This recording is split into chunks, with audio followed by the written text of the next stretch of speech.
and Major Hector Quintanilla is now the chief of Project UFO. Major Quintanilla, what are the objectives of Project UFO? As I'm standing there, I kind of, it's a very hard feeling to describe. Skinny arms, skinny legs, but I could only see about half of this thing.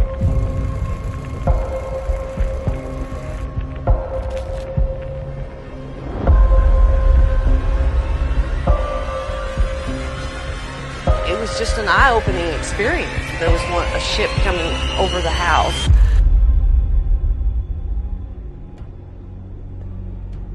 It was like a white light sort of thing that we saw. It was coming out of a cloud.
Hey, everybody. Welcome to this episode of Alien Strand Podcast. I'm your host, Donald Ledesma. Welcome to today's show. Man, it's going to be a good one. Pretty exciting today, man. I hope you guys are having a really, really good and amazing kind of day. Like, man, it's hot. It's hot down here in South Texas. I don't know what you're talking about, but it's hot. It is pretty hot. All right, man. So today we're gonna have a special guest today. This is gonna be Mr. Cherry. He's gonna come on here shortly. I just want to make sure that everybody knows that we are live right now. We're live on Rumble. We are live on YouTube. We are live on Twitch. We are live on Facebook. Now, if you're watching this, if once you comment on Facebook, I believe the only comments that are gonna be come through that chat are the ones that are on my personal page. I believe. Okay. Don't get me wrong. There's some that don't come through sometimes. But if you go to my personal page and you see the live and you comment there, it'll pop up on screen here. All right. Just letting you guys know that. Now we are live right now on Spreaker. So if you do have the app, you don't have to watch. Sometimes you can just listen, man. And the Alien Strand podcast is what it's about. It's about ufology, right? And extraterrestrials and everything of the unknown. That's what we're here about. We're here to show everybody what's out there and what we think these things are, right? So catch us live on Spreaker. Right now, we are live on that channel as audio, okay? So right now, we're here on video. I hope you guys are, like I said, having a great day. We have a lot of stuff to talk about today, man. A lot of stuff, man. And if you need to find any of our links, just go to the down on the description of this video today. It says all my links. Just click on that. It'll give you every single thing from Alien Strand Podcast to the films, the middle part 2, the middle part 1, the middle part 3, just released, man, about a week and a half ago. So the middle part 3 is out now. All right. So go check it out. You just saw the commercial for that. Great documentary with Regina Palmer.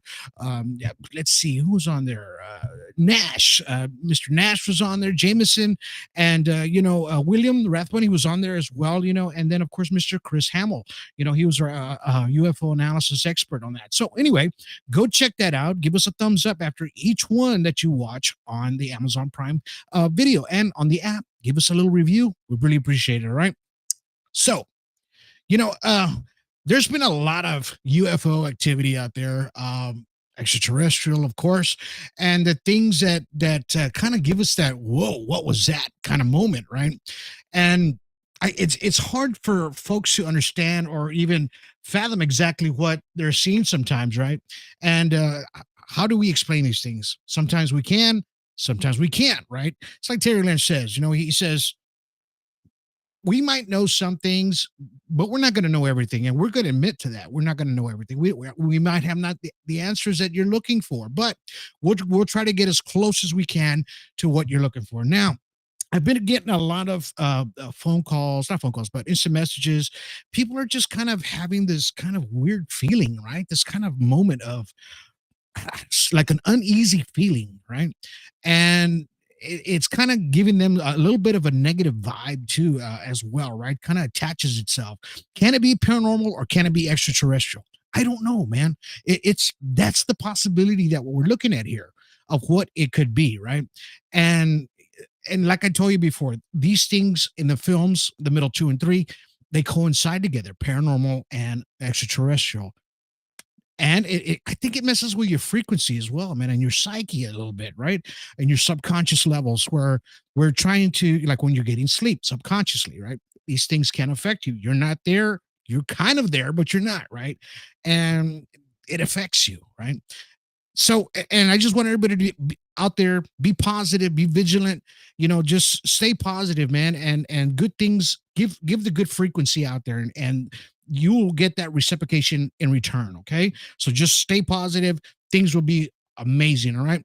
But let's go ahead and move further. So without further ado, let's go ahead and get Mr. Terry Linch on board right now. Hey, everybody. How's it going? Been a long time. Yes, it has. Yes, it has. I'm glad that you've you came back to ufology, man, and we missed you for a bit there. I know you're working and stuff like that. Things have changed or whatever, but I'm glad and I'm happy for you to be here on Alien Shrimp Podcast, and people want to hear your insights on the new ufology and everything that's coming up. So what's been going on, man? Well, in my world, I'm currently going through a divorce now. Me and my wife have separated. We're divorcing. There's no changing what's about to happen here. Well, sorry to hear that. I've moved away from the city where I had a really extremely good job. I was a school bus driver for Bimble Pines School District. I had just made it to where I had my own route. I had received a pay raise. I was making about $27 an hour. I was set to make $29 an hour, and all the benefits, all the fun stuff, that's all gone now. Well, you're starting over, and you're starting. I am. Let's see. Tomorrow's Monday. I'm applying for a job with a different school district because it's probably not a good idea for me to stay in the old town I was in. I'm kind of clingy, so the fact that I left the town was kind of a big step for me. Right on. Literally all my friends and the middle was made, and all my discoveries that I had in that location. Well, now I'm up in northern Washington, and I plan on doing brand new discoveries. I'm on top of my older brother and his wife. They were gracious enough to take me in. I'm right now. I'm on a 36-acre piece of property that my older brother owns. It's way up in the top of the Kettle Mountain Range. It's just off the side of the Cascades. We've been looking up in the skies at night here, and he has just as much stuff going on here as we did back there in the Pine. Right on. So Right on. what's going to happen here is Jonathan Mitchell, he's going to be taking over Oregon ufology research. Okay. That's one of the first steps. My brother and I are going to start working together on creating something that's more like Washington ufology research. Right on. So this will be like a branch of it. Good. We're going to continue on. I've still got all my cameras and I still got my equipment. What the problem is I'm in kind of a bad position right now. I don't have the funding. I left the job that had the money and all of that. Right. September was going to be our first day back because bus drivers take off the summer. Right. So September 3rd was going to be our first day back, and I do not have any kind of funds. However, I have found myself in a position to where there's a job that I could possibly be starting soon. I am absolutely 100% qualified for it. I have my license. I have all the endorsements I need to go be what I'm going to go do here. And I found myself which is kind of odd, but I found myself a 2-bedroom place that's going for about $650 a month. Right on. My problem is I need to be able to come up with a first, a last, and a deposit. Plus, I need to also be able to go down and retrieve the rest of my belongings before next month is over. Okay. Otherwise, it turns into a 10-cent yard sale. If you know what I mean. I got it. So let me explain something out there for everybody out there that's watching right now. In the section that you're seeing where it says all my links and that says everything about what's going on today, there's a GoFundMe page that I set up for Mr. Terry Linch. So if anybody can go out there and hit that GoFundMe, anything will $1, $5, anything to help him so that way he can get some shelter and start his life over. That would be amazing and wonderful. If you can't go there, go to that, please, and please help Terry. And we're gonna be pushing and helping you get across that, okay?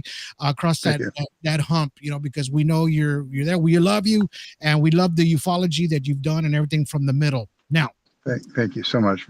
Yes, I love you, brother. So this is what it's about, man. So let's go ahead and get into some videos, right? Because I know people want to see the videos out there. Now, I think you remember this video from 1970. I'm going to throw it out there for the people in audio land. It's the one that that they're filming, and it goes directly across the sky. 1970 in St. Helena. All right. This is an amazing one because you could see the UFO craft go by their heads as they're. Luckily, somebody shot some video there, right? And it's the disc, man. Look at the mountains, everything that's around there. Now, today has a lot to do with the mountains, and I'm going to show some incredible new videos too that has a lot to do with this. What do you think about this video that you're seeing here? This actually happens to be something that when I first started watching other footage from people. This one right here really grabbed my attention. At first, I thought it was Mount St. Helens, but this is over in Europe. They really, really captured something here. I'm glad that the family was sitting there. It shows the fact that this is very real going on behind them. And this is the type of craft that you normally see in the mountainous ranges, all over the Cascades. Also, if you look at it, you also realize this is also something that Tino Gallegos down in Arizona, he always has this exact craft going by. It's like it's a traffic jam in the sky. If you have the right equipment, you'll see it. But this right here was really lucky that they captured what they got, and it's also probably the most credible piece of footage I've ever seen. Yes, me too. Yes, me too. I'm really grateful that whoever just happened to be filming that was able to see it and then share it with the world, because most people that time frame, it was such a bad stigma to try and share something like that. Right. That most people, they would have, I guess the proverbial Men in Black would have come and visited him if he wouldn't have shared it as fast as he did and as much as he did. Right. So and by the way, everybody, I got to see the Men in Black all by myself when I was coming back up from Nevada. I was driving. I went down to see my folks. I really had no idea where I was at in the nighttime when I was driving down, but I ended up parking in a little roadside area. And yes, I have my camera. No, I didn't know where it was at in the car. Otherwise, you'd be looking at that footage right now. But I went to this little roadside rest area, and up in the sky, there it was. There was a craft that came up. Later, I found out that area was right next to Area 51. Wow. And I was sitting there. I watched it for about 20 minutes, and I was really tired from being on the road anyway. But I sat there. I laid back in the back of this car. This is a Subaru Impreza, so figure the dynamics on 6'3". Anyway, I had two couch cushions in here for a bed, and had my feet hanging out the back, and had my 357 Magnum sitting on my chest just in case someone wanted to sniff my feet. Right. So I just laid there, and I kind of looked out the window of the car, and I saw this thing out up over the top of the desert, and I thought, wow, that's pretty cool. Anyway, after a few minutes of that, about 20 minutes of that, I decided, okay, I'm not sleeping, so I'm going to go ahead and get back on the road. So I pull my feet up and get myself out, put my shoes on, get back behind the wheel, and I start heading towards Las Vegas. And sure enough, I see another one as I'm probably about 40 miles outside of Vegas, going south. And I see a craft go up, and then I see it does a couple different maneuvers. I see it split into two crafts, and then they just disappeared. They faded out. Wow. It looks like your video froze. I'm getting an how's echo. that? How's that? A little better? Yeah. Okay. Still a little echo. Might want to pull the mic up. Okay, let's give it a shot here and see what happens. There you go. Yeah. Yeah, you're just kind of going in and out. Your video froze, but we can hear you. We can still hear you, brother. So, know. But no, you were saying that the Area 51 guys were there, and then they told you to pull your tripod down, correct? And then they followed you. That was on my way back. I had already visited my parents for about a week, and I was on my way back, and I wasn't exactly quite sure where I was at yet. So I went ahead and I pulled off. I thought maybe I'll get some footage here. I've been looking at probably a few hundred wild donkeys as I was driving. Right. And I thought maybe this would be a good spot. Then I got out and I started to set my tripod up, and I had my P1000 trying to hook it up to it. And there was traffic that was going by, so I didn't hear the vehicle that pulled up behind my car. And then all of a sudden he said over the PA system, he said, "You better not do that here." Oh, wow. And I turned and looked, and I saw red and blue lights behind my car. Wow. And he said, "I see that you didn't take the lens cap off your camera yet. Otherwise, I'd be confiscating your camera." Wow. Which would have probably been me going to jail for the fight. Wow. That's how long have we been talking about me wanting my P1000? Exactly. Hey, okay, so do me a favor real quick. Pull your video out, and then bring yourself out and bring yourself back in. Let's see if that, because you're frozen. Yeah, he was frozen completely. How's that? Let's see. You might be out of range or something. Let's give it a second or two. I can hear you, but I just can't see you anymore. Okay, let me get myself into a better position. I'm sitting here trying to do this on 36 acres on Wi-Fi. Yeah, I know it's hard. It's hard out there. But let's go ahead and show this other video. So if you can still see me, I know you can probably see me. I can see you. Okay, so this is UFO, man, and I'm gonna go ahead and play it right now. And it's huge. This thing is huge, man, and it's going by this mountain, right? And people have been saying over and over, you always hear it all the time. How come nobody takes a long video? How come nobody takes a longer video? It's only like 10 seconds, 15 seconds, yada, yada. Here we go, right? Well, this video actually goes for about 2 minutes long, right? And what we're seeing here in audio land is huge mountains and this large craft. I mean, it's a mothership going over these mountains during the daytime, broad daylight. It looks almost like noon. And I went I was kind of checking it out to see if it was CGI or anything like that, right? I dug deep into it a little bit, and I'll show you in a minute after this video finishes. But I mean, look when somebody videotapes something like this, even if they're in audio land, um, you know, they're staying focused on that craft, right? And on the mountains, of course. But it's always going to be in your center frame. Huge, right? Huge. Um, and now what's people's excuses? Okay, now they're filming long enough. What now, right? What now?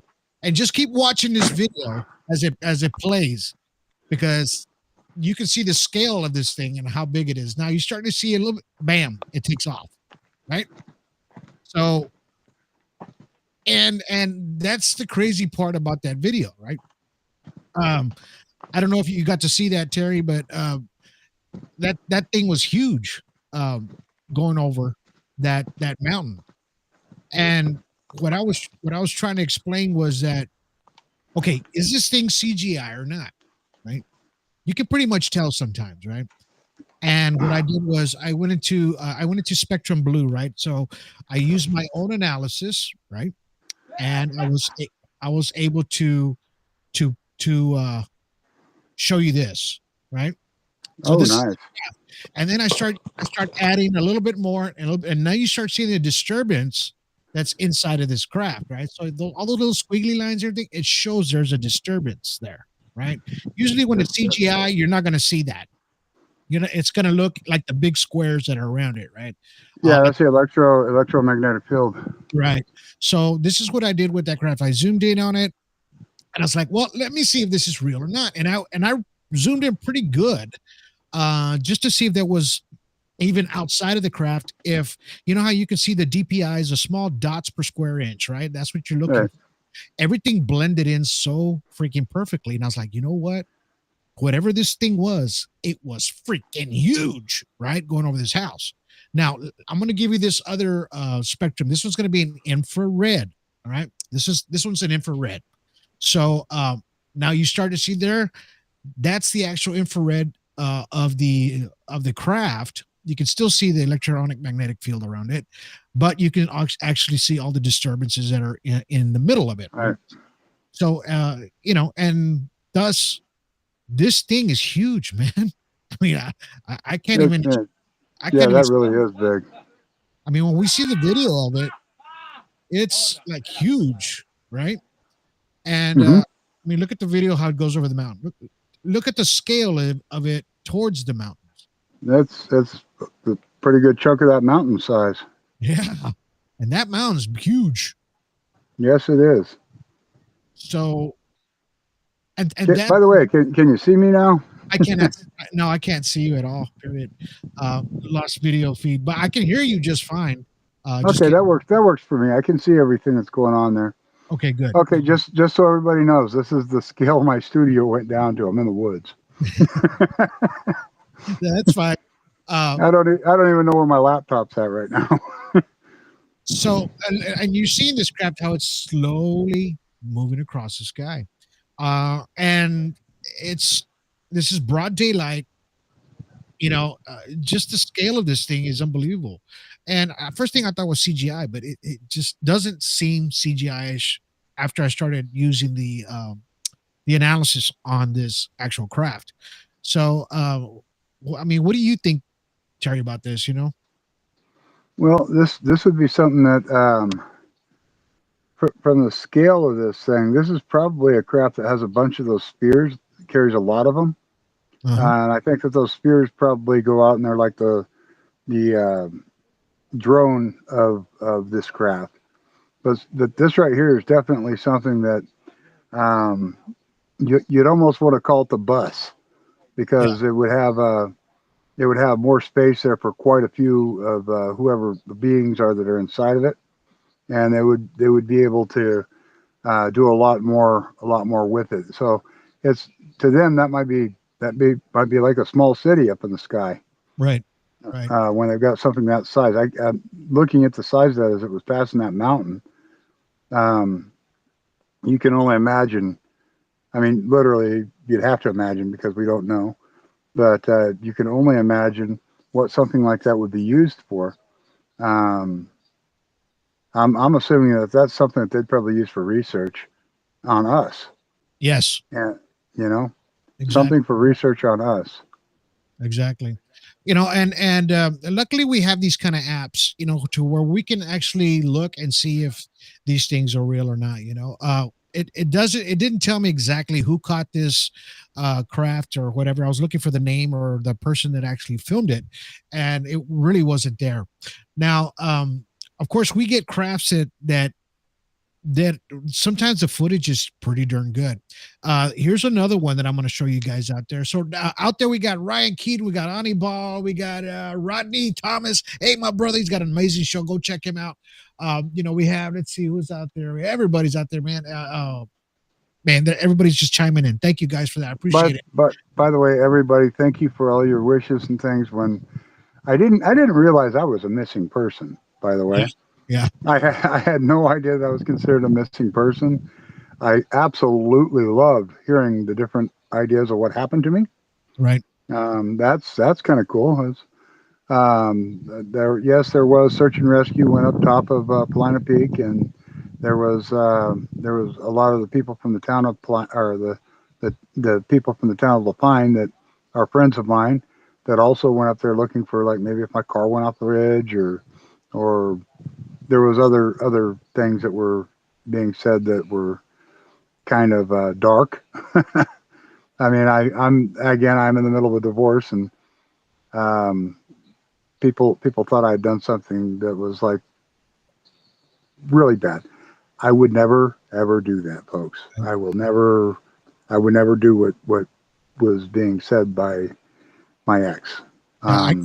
Yeah, I know you wouldn't, brother, and that's why.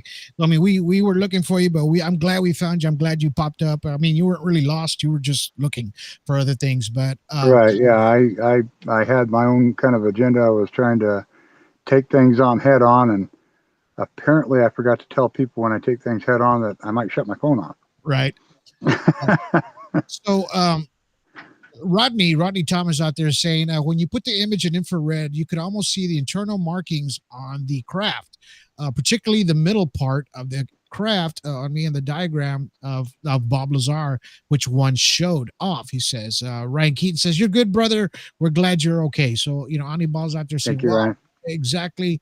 You know, Ani Ball's chiming in out there. You know, we have Woo Riders dog says, "I've been capturing UFOs on video here in Florida a lot more since February and this year, and it's definitely an uptick." He goes, "I believe most have reverse engineered, and some could be off world." That's true, man. I mean, you know, that's basically what we're trying to do here is figure out exactly where these things are coming from and why, right? So let's show this other video. I have this other video for you guys to check out. And this is what the f- What is that? Hey, seriously. all right. It's very short, but you can see the brightness of it. Now, I'm gonna put it out again. Here it goes. What the? What is that? Hey, seriously. Man. You like how they change colors like that from Yeah. a fire to like almost like lightning plasma? Yes. Okay. Now that one was captured and showed in California. Okay. So I don't know if you guys noticed, but last week there was a weird thing that happened in Lancaster, California, man. And this was all over X. If you guys have X, Twitter, whatever, X, I'm on Twitter every day. Anyway, on the UFO stuff. So they were sending these videos, things that people were catching up in the sky, man. And watch this. This is the same time frame, but this is a different craft. Watch this. Ma, you see this? No. Holy shit. What the hell is that? What is happening? You guys see this? Oh I've my just god, seen what the this one. fuck is happening? What is that? What is that?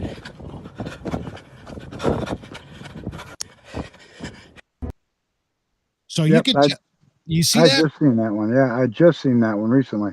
Nice. So people in audio world, it's nighttime. People are kind of it looks like it's off the coast, and there's this string of lights up in the sky that people are catching. But now this one is this same craft that was caught. I'm not going to say before or after, but it has 3 more behind it. Okay, you have to see this, man. Check this out. Bro, what the fuck? What? Why isn't my phone focusing? What is happening right now? Where is it going? It's landing. That, um, um,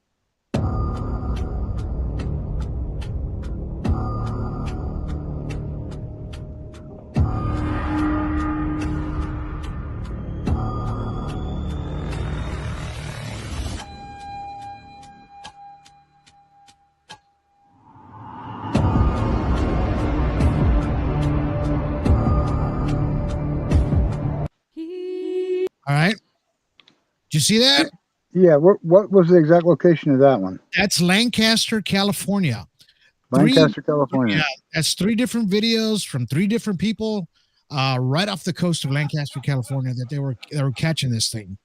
I've never seen anything that close to that. Whatever it was, one went down, probably went into the water. Now we've been lately, I don't know if you've noticed, but people have been seeing the USO or underwater. These crafts can actually do things at the same speeds that they can do in the air, in the water. What are your thoughts on that, Terry? Well, I think that what happens is they create that magnetic flux tube around them, and that allows them to move, like to us, our atmosphere. This is oxygen, all that. Think about the fish; they breathe through their gills and all that. That's their atmosphere. Right. So these crafts are made to move through all types of different atmosphere, and they're because of how they utilize the electromagnetism, and they utilize it as they're moving up and down on the flux tubes, and they're moving with the rotations of the earth. These things, what they're doing is there's no difference between the two for them. Right. So if you look at these crafts, sometimes they look like they're buoyant and they're floating above us, almost like a boat would be in water anyway. Okay, so that's kind of what they are doing is this atmosphere, the atmosphere in the water and the atmosphere in space would all be the same to them with the technology that they're using. They create a magnetic flux basket around them, and that's kind of a shield from things. Think about FA-18 or one of these fighter jets. Once they hit break the sound barrier, they put out that it's a hydrogen cone that goes around the front of them. Right. That's like a shield. That hydrogen cone's like a shield to them, and that's part of what everything on the backside of that hydrogen cone is actually protected by that. So you got to think that they're doing basically, if we're doing that, they're doing basically the same thing, at least, if not far better. But isn't it strange too? Like when we see these things in space, okay, when we see them through the space station, ISS, and the videos and everything that comes along with that, with these kind of crafts, right? That once we see them up there, they're actually going at a relative speed that you can catch with your eye. When they're in the water, when they're in our atmosphere, it's actually at this speed that we can't even catch with our eyes sometimes. It's right. That's the 22 miles a second I had stated before. Right. They move at about 22 miles a second on our planet. It's so fast. That's what 78,000 miles an hour, and we're talking about right to the speed of relativity here. These things are moving very close to light speed. Which also leads me to another statement that when you're moving at that speed, it's most likely it's kind of like a time machine for them. Right. when they're moving at that speed. We could be seeing them passing through, and they might not even be stopping in our time. Okay, I know it's a relatively weird concept, but when we catch something moving past us at high rate of speed, at that high rate of a speed, they're just in a moment of our time, and just a very small fraction of it for that note. If you look at when Tino Gallegos again, when he slows stuff down, it's like a blink of an eye. You just barely get one, not even one frame. It's part of a frame. Right. When you see the same things with Annabelle Quiones, most of his stuff is slowing down and stopping and trying to like do some type of communication. When you see the stuff from Jody Gordon and some of the other stuff that comes from Annabelle Quiones, what they're doing is they're focusing really high up. They're looking up just past the cloud lines, and you're seeing all these different craft that are moving around, and it's like a traffic jam. I mean, there's literally hundreds, thousands of these things moving around all the time. It's just like looking at LA traffic, you know. It's just like looking at LA traffic. But these things are constantly and always here. When they come down and they do like what you're showing right now, when they're showing out, basically they're letting us know they're here. Yeah. And just like Ryan. He said they're not even hiding anymore. Nope, they're done. They're done. Once the Pentagon released its statements and Congress held their meetings, they pretty much stopped hiding because they're following our communications. Yeah. So what are the reasons for them to hide anymore other than the fact that we have all these weapons that we normally have aimed towards ourselves? Now we got another target to aim at. Is that why they were doing it? That's pretty much what it sounded like to me. Is they were trying to put together a reason why we need to develop certain weapons to try and fight against these things. Yeah. They really don't do much to us unless you're a cow, or sometimes it's people, I guess. People end up getting abducted, and there's a lot of abductees that I don't want to offend because I said that, but there's a lot of abductees out there that they didn't get to. It wasn't their choice to go. It wasn't something that they want to talk about. Some of them. Right. There's been a lot of that. Lately. I'm getting a bad real bad echo. Oh, let me see if I can fix this here. Yeah. Is your headset unplugged? Let's see. Let me get this done. There we go. That'll work. Okay. That works? Yeah, that works right there. So, now that we're talking about extraterrestrials and people that get abducted, like I was talking about earlier on the opening monologue, people have been experiencing a lot of different things that have been happening to them. Lately, they're in their dreams, or they're getting scratches, or they're getting marks, things that are happening to them in their sleep, right? And it's been like a little bit of a life-changing event. Now I'm going to show this video. It's not mine. It's somebody out there. Tell me what you guys think. It might be real. It might not. Okay. This is what we do here at Aliens Trend. Kind of throw it out there at you. You let us know what you think about it. But it's out in a crop, and somebody caught this extraterrestrial out there, kind of wandering around. And let's check this out real quick. It's going to have some audio to it. Here we go. Haunted farms.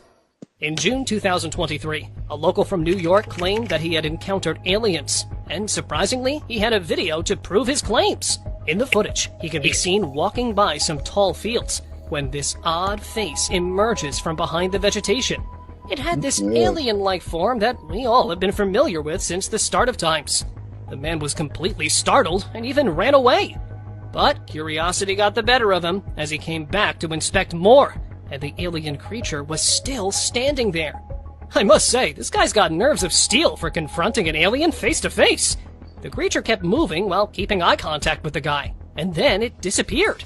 Many believe that it was someone in a mask trying to scare him, but the video maker was persistent that it was an actual alien. All right. So there was an alien encounter. We actually show a video of something like that on the middle part 2. And the creature almost looks like something that the military had caught, not in the same field. This was in a totally different area, full body extraterrestrial that looked almost like this one.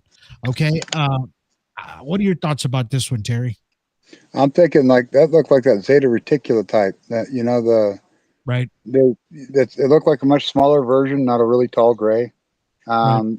They have Zetas are from a distant solar system, where these other ones, the grays and they got the smaller ones that are, everybody says is like a robot or a cyborg type thing. Right. That right there, it's the way the head was shaped. The way the head was shaped on that one leads me to believe that's right there would be the type that likes to do a lot of abduction stuff. They're here from a long ways away. Shannon says mask. She goes, "What's up with the turtleneck bodysuit?" Hey, it may be somebody in a mask. I don't know, but I don't know if people have seen that other one of Jonathan. What's his name? Jonathan. I forget his name. Oh, I forget his last name. I usually have it right here. Anyway, he's the one that beat the hell out of that extraterrestrial when that ET killed his dog. He says the ET grabbed his dog and ripped his dog's head open in front of him, and he got a stick and he beat the living hell out of this thing, right? And it had the black suit on, right? And the little head, the beady eyes, and it was like these things were these suits too, right? Yep. It's kind of hard to tell, man. And that one's kind of hard to tell to me. Yeah, that's again, that's what I'd call the Zeta Reticula. That's if you notice how his head and everything was shaped. Right. Think of Aleister Crowley. I can't remember the name of the being that was with him that he brought forward, and he started doing drawings and things of. But it's the exact same head. It's the exact same type. I forget what he called it, ham or something like that. Right. I think that's what it was called. I'll have to.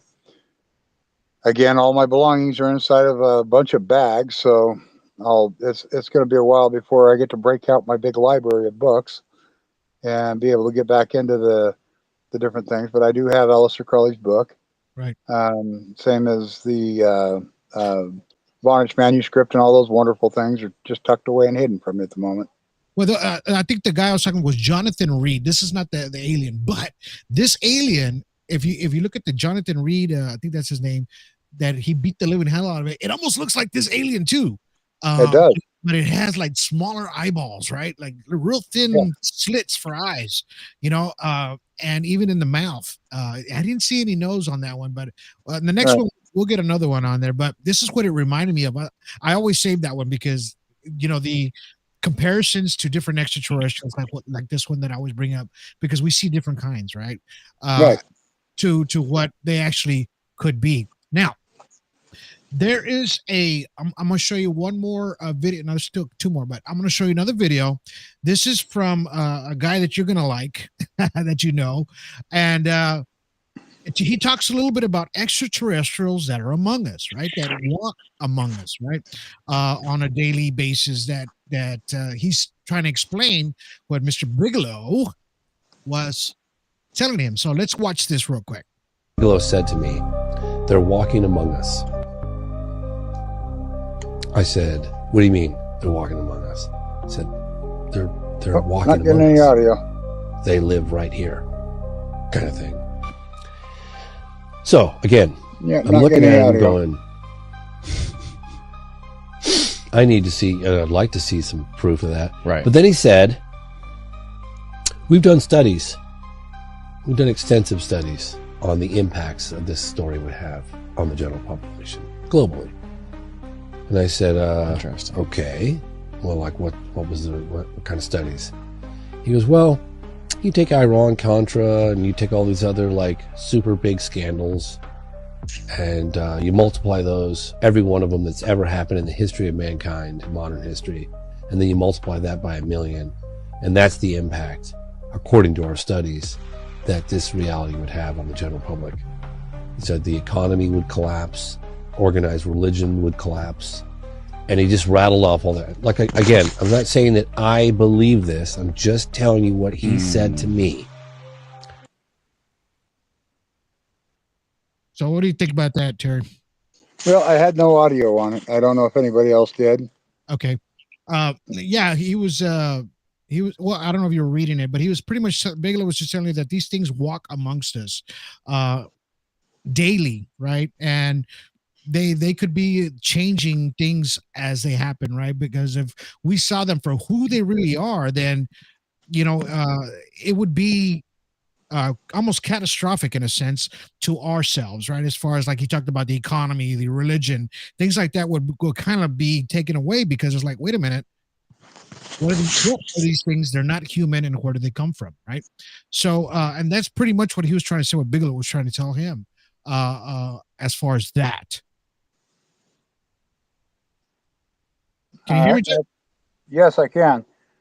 So basically, he's 100% correct about that.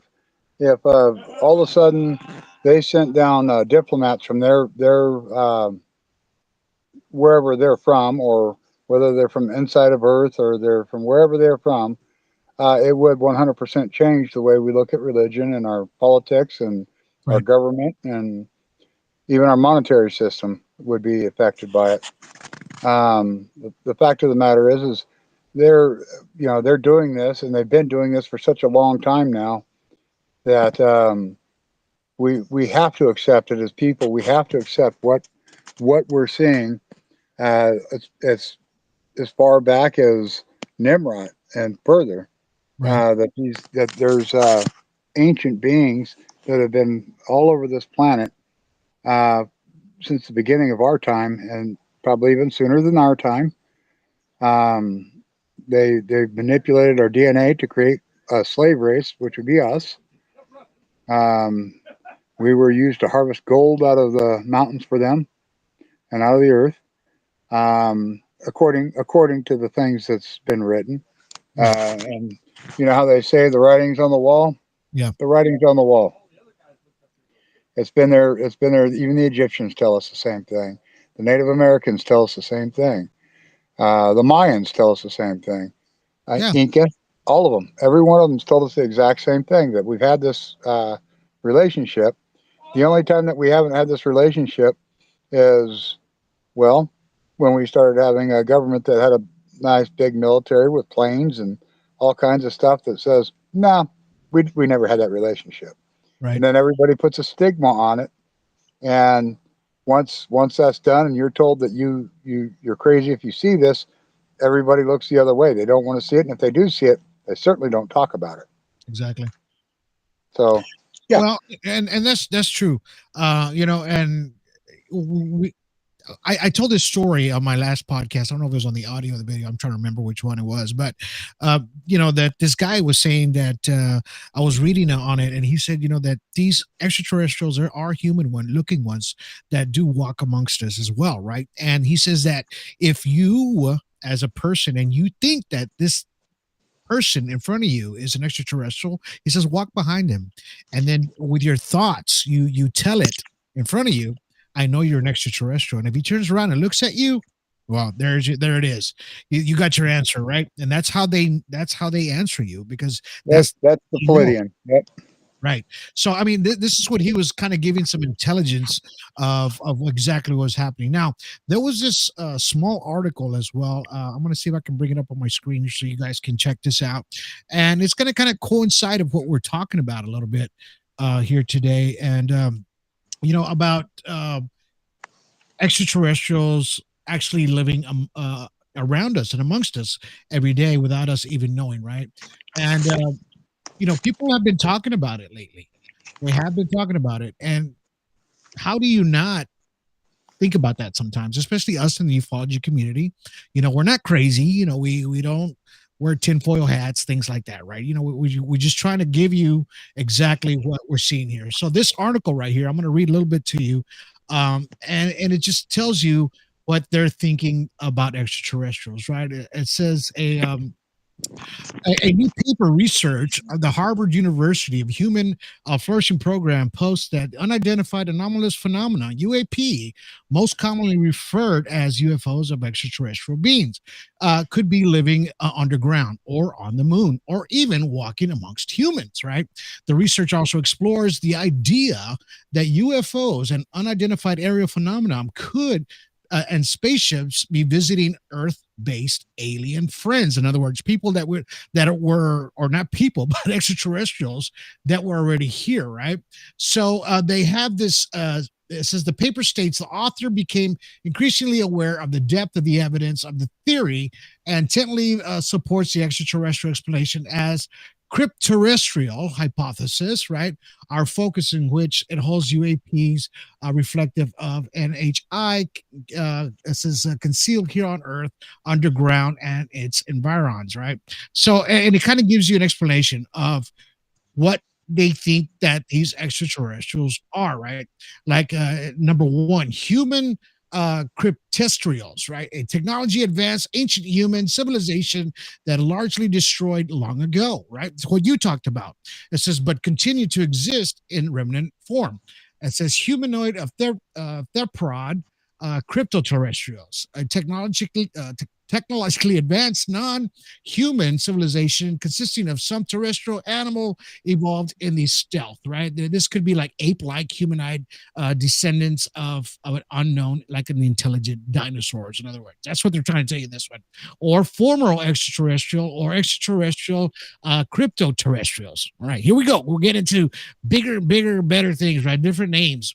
This says these beings could have arrived on Earth from elsewhere in the cosmos or from human future or concealed themselves in stealth, such as the moon. That's a good one. I like that one.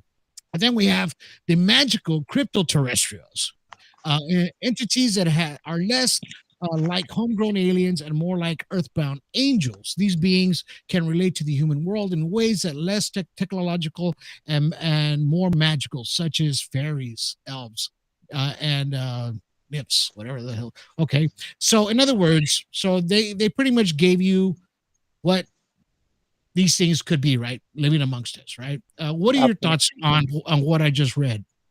Well, a lot of what I had to say in the middle. That I believe that they use the Rosen Bridge to go inside of the mountain. That the mountain itself is a lot like a hive. I believe that there's several different types of species that are within inside of our Earth. Probably even our Mr. Bigfoot probably has his way of going in and out. Because he's kind of hard to track. Sometimes we see him, sometimes we don't. Sometimes we just hear him, and sometimes we'll circle him and he disappears. Right. So what I've got to say about that is like you said, fairies and things like that. There's people that are catching what looks like fairies over in England. Yeah. They're videoing them. There's people that are catching things that look like my Wendigo moving around the woods. All of these things, I believe, come from the inside of Earth. That there's pockets, especially around the volcanoes. But there's pockets, there's caves, there's all kinds of things that they use as an entry. That not everything's a Rosen Bridge. So I'm thinking that they have their ways of moving around and going in and out of the Earth. They know their way around the woods far better than us. To them, the woods and the deserts and all those places, that it might be their city. Like you know how to get to McDonald's down the street. Right. To them. Yeah, to them, they have their way. They have their, I hate to call it a trap line, but a trap line. They go and they do their things, right? And they know exactly how to get to where they're going. And as long as they disappear on us, they're a mystery. And we call them mythical and dragons and all stuff out there in the world. I almost said shit. Well, Shannon says, do you think that the Egyptians are hybrid aliens? I believe so. I believe that the think about First Nation Native Americans. Okay, the very first ones. I believe that the first Egyptians, true Egyptians, were literally mixed with a god of some sort, or what we would call a god. They were mixed with, and all the people there, they called them gods. Right. But I believe that what happened was is they were extraterrestrial. They had abilities that were beyond our abilities. They had like, say, for instance, our cell phone that we hold in our hand. A couple thousand years ago, 6,000 years ago, if you saw somebody holding a device like what we have and would communicate on it, you would be in complete awe of what they're doing. Well, they had that type of thing, and the regular people did not. So there were certain devices and certain things that they held in their hands, and you can look it up. Certain things that they held in their hands, like rods that might have shot flames or fire or electric, things like that. Those were called tools of the gods, and if a regular person touched them, it was sacrilegious to the whole religion and all the people around them. They may have been put to death for even touching or even looking one of these beings in the eyes. Well, let's just go back 200 years. Let's just say 200 years, 1800s, right? If you were to show with your cell phone, I mean, they'd freak out. Like, what the hell is that, right? And yes, they would. Look at our advances in the last 150 years. Exactly. So but maybe 1700s, maybe 1600s. Yeah, they would have probably burned you at the stake, maybe at that time. But like before we were who we are, as far as like once we had currency and trade and all that good stuff that came along with everybody else, right? To where the control, in other words, right? Money is the control.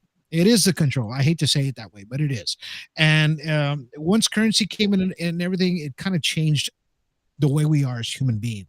Now, like if you're talking back in, of course, they still had currency in the days of the Egyptians, maybe before that. Now, we still don't know who built the pyramids.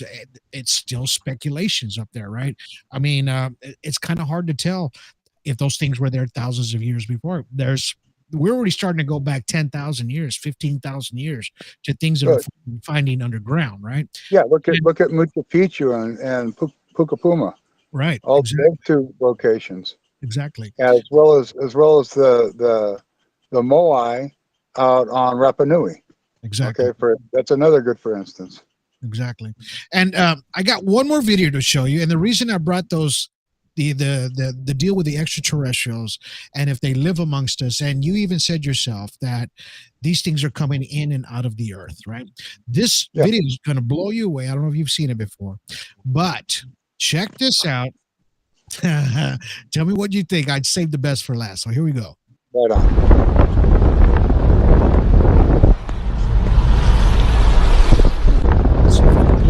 Is it playing? It was. I saw a craft go to the top of it. Yeah. That looks like it came out of the... Hey, look where it's coming out. I did this with my phone. So I slowed it down and showed that it came out of that cave. Yeah, it came out of the side of the mountain. You see that? I did. Bam. Yeah, it just came out of the side of the mountain. That's what I'm talking about. That's what I called the Dr. Nathaniel Rosen and Dr. Albert Einstein Rosen Bridge. What these things do, they move through some solid object like a giant bunch of rock. By the way, I got something up here that it's about a 15, maybe 20-minute hike from where I'm at right now up to the top of this mountain. And then I got this giant rock face that's over the old ghost town of Wakanda. Wow. And I'm literally, I live in an old ghost town area now. You're probably going to see stuff like this, if you that's what I'm counting on. I've got, like I said, I got to get into my boxes and find out where it's at because I was not fortunate enough to pack my own belongings.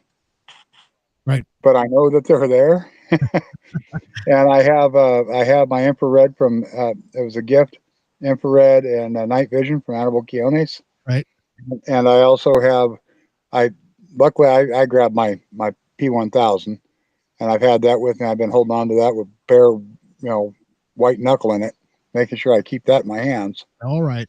Because that's a piece of equipment I need. But I'm going to get up on the top of this mountain and I'm going to spend some time aimed at a specific rock face. Right. And that rock face, literally is directly above the old ghost town of Wakanda in Washington. Wow. This used to all be Indian reservation in here. And I'm actually kind of looking forward to looking at the ground too to see what else I can find. And I'm just going to recap, while you're talking, just keep on talking, and then I just want people to see what this stuff has been going on for years and years. Yeah, it's been not only our lifetime, but several lifetimes over. These things have been there, and I personally I believe this is what people around the world have worshipped in one form or another, whether it's the beings inside or the craft that they're in. Right. We got so many different structures that had to have been built by something like this, using anti-gravity technology to move giant things. I believe that you're looking at the founders and the builders of things like Machu Picchu, the Great Pyramids of Giza, the pyramids that are down in Mexico, the Aztec and the Mayan stuff. Do you think that because we're seeing more there in Mexico now, most of these videos do come from Mexico, around that area? Now, do you think that here in 2024, do you think that there's a possible an awakening that's happening to a lot of people, which I've explained before what it is, but do you think that there's like a large awakening because these things don't care anymore if we're seeing them in the sky? Remember they used to hide up in the clouds, yada, yada, yada. And now they're just coming lower and lower and landing now. So I don't know if you remember the old Art Bell show. Yeah. He used to call it the quakening. Okay. So where everybody is, all of a sudden, the whole world is starting to understand that these things exist. A lot of the people that laughed at other people about it are now seeing the same things. There's a lot of people out there that they're still going to deny it because they're not even taking the time to look up.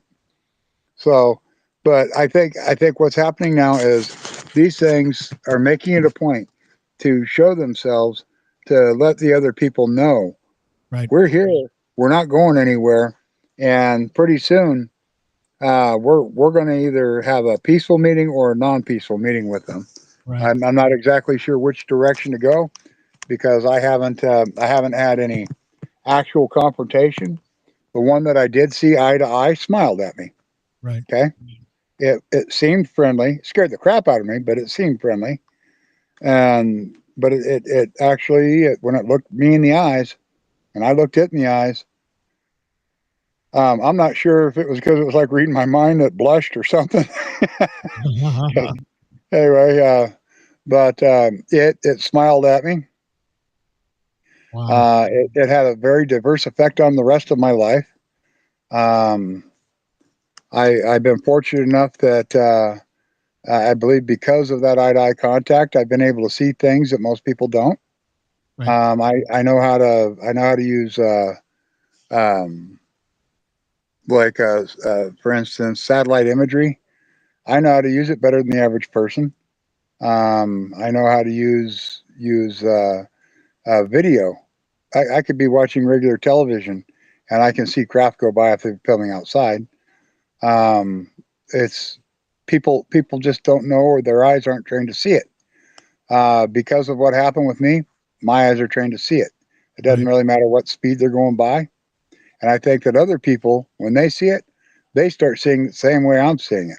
Exactly. And there's more and more people sharing their experience. The people that do, I encourage them, if you've seen something like this, get a hold of Donald Ledesma, get a hold of ASTP, get a hold of somebody from ASTP. We have people all around the world that are ready and willing to take a report from you. We have people that are willing to listen to what you got to say, not ridicule you. Exactly. I've said it on every show that I've been on. Disclosure starts with your story and respect. Exactly. That's what I've said every time that I've been on a show. That's the ASDP motto. Disclosure starts with your story and respect, and we respect you. No story's too small, no story's too big. You let us know what you got. I also want to say one more thing. I don't have my Nikon. I probably can't be seen But hey, Nikon, I'm Nikon. I want you guys to know that ASTP ufologists need Nikons because that's a good camera for what we do, and it works perfectly for this subject. So if you want to do something Nikon, hand out a few Nikons to ASTP ufologists, and we'll make sure they get them. Yeah, exactly. Well, thank you, brother. I appreciate you, man, and thank you for being on the show and going over these videos with me and giving us your knowledge and what you're doing. And I know you're up in Washington now. Hopefully, you get some really good crafts on your camera once you get settled in and everything. Like I said, we got that GoFundMe set up for you already. The link is here on the description of this podcast. Please go, $1, $5, $10, whatever you can give would really help put him back to where he needs to be. And thank you guys. Like I said, thank you, Terry. We love you very much, man. And just stay strong, stay positive, man. Good things will come, man. And we're gonna be here for you, and we're gonna make sure that good things go your way as well.